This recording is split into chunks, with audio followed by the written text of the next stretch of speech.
Hello everyone, welcome to Simran IAS academy. आज का जो एडिटोरियल है वो कौन सा है? De notified tribes.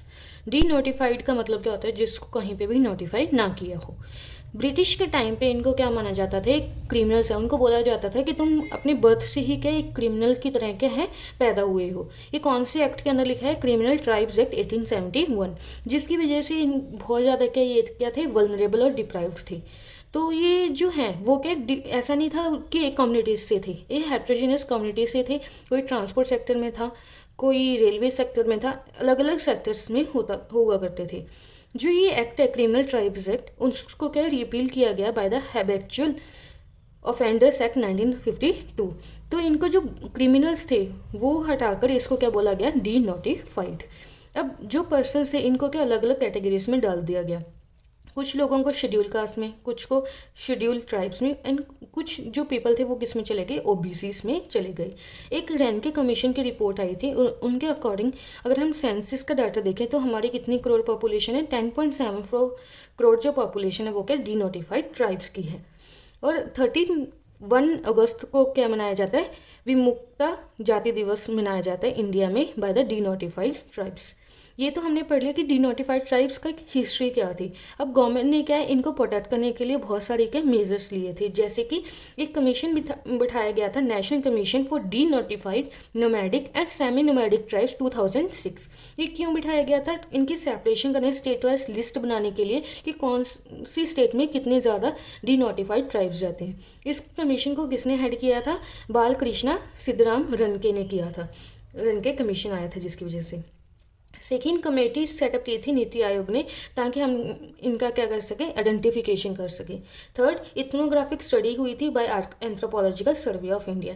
एंथ्रोपोलॉजी के अकॉर्डिंग, एंथ्रोपोलॉजी में हम मोस्टली ट्राइबल स्टडी करते हैं, तो उसमें क्या बहुत इंपॉर्टेंट पार्ट है डी नोटिफाइड ट्राइब्स का।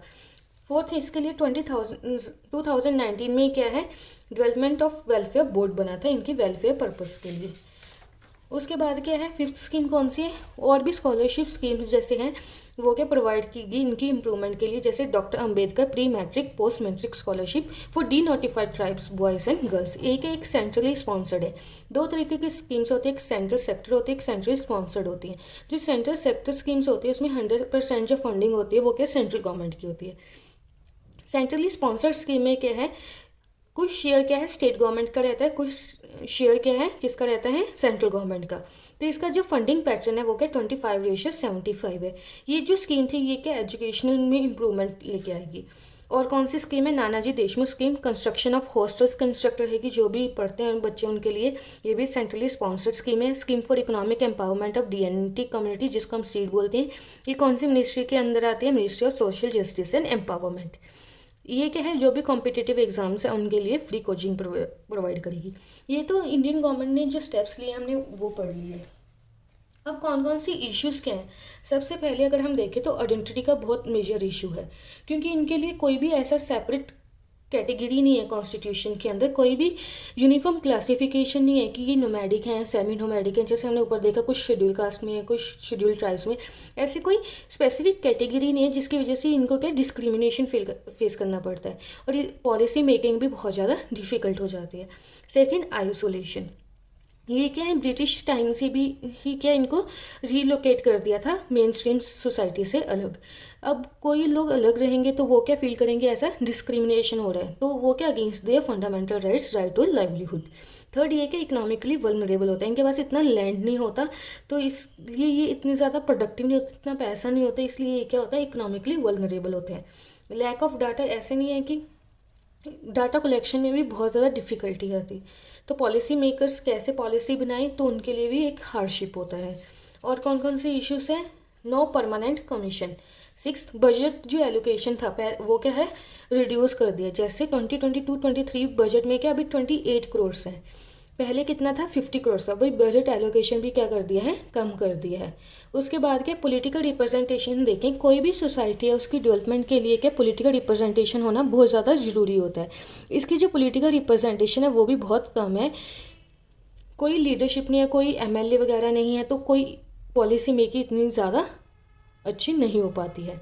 उसके बाद बहुत सारे सोशल इश्यूज भी हैं, जैसे एजुकेशन फैसिलिटीज़। अगर कोई हमने स्कीम बनाई है तो लोगों में इतनी ज़्यादा इलिटरेसी है, इतना लो लेवल है कि वो उसके बेनिफिट्स भी नहीं ले सकते हैं।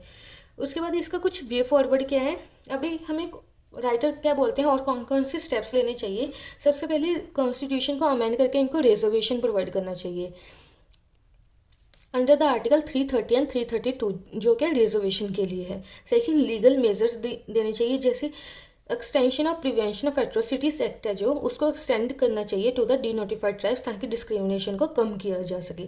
थर्ड क्या, एंगेजिंग स्टेक होल्डर्स, ताकि इनको अवेयरनेस हो अबाउट द पॉलिटिकल रिप्रेजेंटेशन और पॉलिसी मेकिंग जो है वो क्या बेनिफिशियल हो।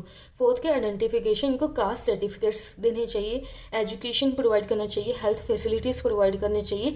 ऐसे करके जो हम डी नोटिफाइड ट्राइब्स है उसको इंक्लूड कर सकते हैं मेन स्ट्रीम सोसाइटी में, ताकि हम इंडिया को ऐसे unity and diversity of India को मेंटेन कर सकें। This is all about the de notified tribes. Thank you.